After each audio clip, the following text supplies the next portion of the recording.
Babasaheb doctor BR Ambedkar జీవితం కృషిని వివరిస్తూ హైదరాబాద్ అభ్యుదయ ఆర్ట్స్ అకాడమీ వారు రూపొందించిన సంఘం శరణం గచ్చామి నృత్య రూప నాటక ప్రదర్శన ఏప్రిల్ 8వ తేదీ సాయంత్రం సూర్యకళా మందిరంలో ఏర్పాటు చేసినట్లు వివిధ ప్రజా సంఘాల నాయకులు ప్రకటించారు.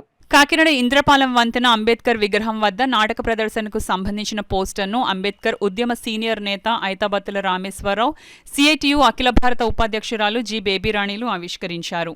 ఈ సందర్భంగా వారు మీడియాతో మాట్లాడారు. ఈ కార్యక్రమంలో వివిధ సంఘాల నాయకులు ప్రభాకర్ వర్మ, టి రవి చక్రవర్తి, కేఎంఎంఆర్ ప్రసాద్, జిఎస్ వర్మ, దువ్వ శేషబాబ్జీ, చెక్కల రాజ్ కుమార్, సత్యరాజు, మలక వెంకటరమణ, పలివెల వీరబాబు, రాజా, నాగజ్యోతి, పద్మనాభం, సూరిబాబు, సంజయ్, చంద్రమళ్ళ పద్మ, నల్ల ఈశ్వరి, చంద్రవాతి తదితరులు పాల్గొన్నారు.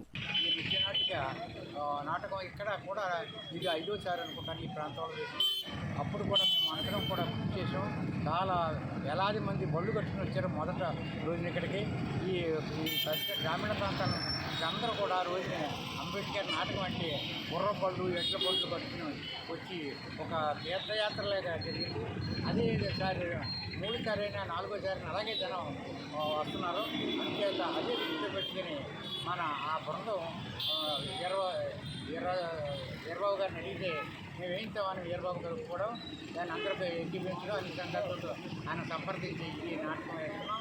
అందరూ కూడా దీన్ని అది సమర్థించి అందరూ వచ్చి చూసి అది విజయవంతం చేయాలని కోరుతున్నాం. ఇవన్నీ కూడా ఆయన చెప్పినటువంటి పరిస్థితి ఉంది. అలాగే ప్రజల కోసం రాసినటువంటి భారత రాజ్యాంగాన్ని, ఆ రాజ్యాంగం రాస్తున్నాం కానీ అది అమలు చేసిన వాడే కీలకమైంది. అది అమలు చేస్తేనే దాని యొక్క విలువ ఉంటుందని ఆనాడు అంబేద్కర్ చెప్పారు.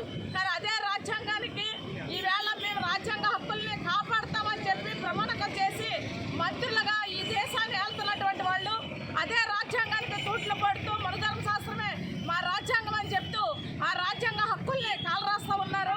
ఈవేళ సిఏఏ, ఎన్ఆర్సీ పరిస్థితులు కూడా ముందుగా తీసుకొస్తున్నటువంటి పరిస్థితి, మత ఉన్మాదాన్ని రెచ్చగొడుతున్నటువంటి పరిస్థితి, ఓట్ల కోసం దుర్మార్గమైనటువంటి వైఖరి అవలంబిస్తూ ఉన్నారు. వీటన్నిటికి కూడా స్వస్తి పలకాలని